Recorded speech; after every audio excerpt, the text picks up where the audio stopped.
वैसे तो इजराइल पर कई हमले हुए, लेकिन जब 7 अक्टूबर 2023 को हमास आतंकियों ने इजराइल पर 20 मिनट में 3 से 5 हजार रॉकेट अचानक गिरा दिए,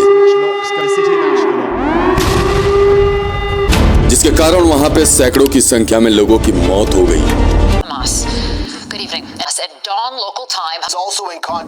लेकिन इतने रॉकेटों के गिराए जाने के बाद लोगों की मौत की संख्या कुछ और होती यदि इजराइल का एयर डिफेंस सिस्टम आयरन डोम न होता।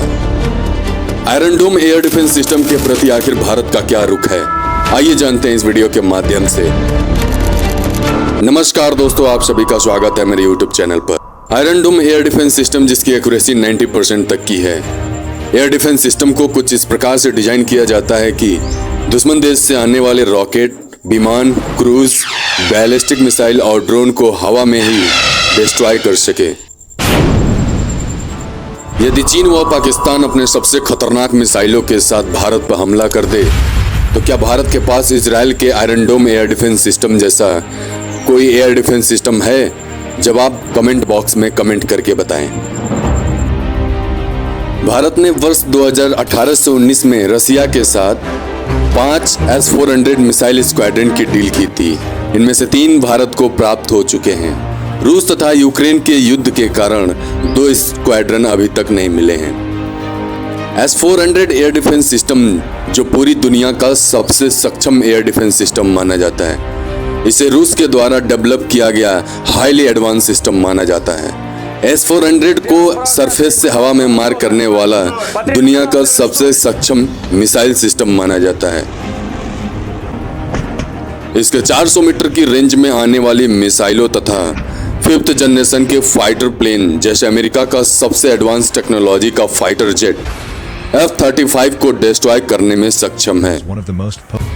S-400 की मारक क्षमता 30 किलोमीटर की ऊंचाई के साथ 400 किलोमीटर तक की है और 4 अलग अलग प्रकार की मिसाइलों के साथ एक साथ 36 टारगेट पर अटैक कर सकता है, जो अमेरिका के सबसे बेहतरीन 3rd एयर डिफेंस सिस्टम से काफी एडवांस माना जाता है।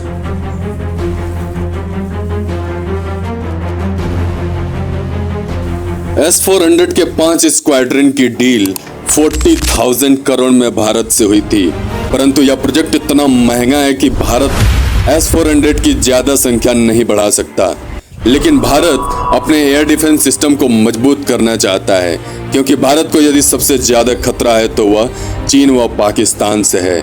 इसी कारण भारत पहली बार अपने highly advance air defence system project Kush पर कार्य करने जा रहा है, जो या DRDO के द्वारा 6 नवंबर 2023 को अनाउंस किया गया था, जो लॉन्ग रेंज की सरफेस टू एयर मिसाइल यानी LRSAM है, जिसकी रेंज अलग अलग होगी, जो 150 किलोमीटर, 250 किलोमीटर और 350 किलोमीटर तक की दुश्मन की एक्टिविटी को ट्रैक कर उस तरफ से आ रहे सभी मिसाइलों को डिस्ट्रॉय कर देगा।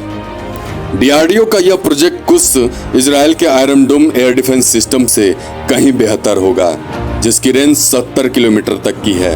इसके अलावा अमेरिका के 3rd एयर डिफेंस सिस्टम तथा रूस के S-400 एयर डिफेंस सिस्टम को टक्कर देगा, जो 380 किलोमीटर तक की दुश्मन की एक्टिविटी को ट्रैक करेगा। प्रोजेक्ट कुश इंडियन एयरफोर्स में 2028 से 29 तक शामिल किया जाएगा, जो भारत देश की सुरक्षा में खड़ा नजर आएगा। प्रोजेक्ट कुश इंडियन एयर डिफेंस सिस्टम दुश्मन के stealth fighter jet, drone, cruise, ballistic missile समेत हर हमले को भी ट्रैक कर उसे डिस्ट्रॉय हवा में ही कर देगा। प्रोजेक्ट कुश के 5 स्क्वाड्रन की कीमत 21,700 करोड़ है, जो S-400 की कीमत के कंपैरिजन में आधा है, जिससे भारत के लिए एयर डिफेंस सिस्टम की संख्या बढ़ाने में मदद करेगा और देश की मजबूती में सहयोग करेगा, जिससे भारत एक नई शिखर की तरफ उठता हुआ नजर आएगा। धन्यवाद।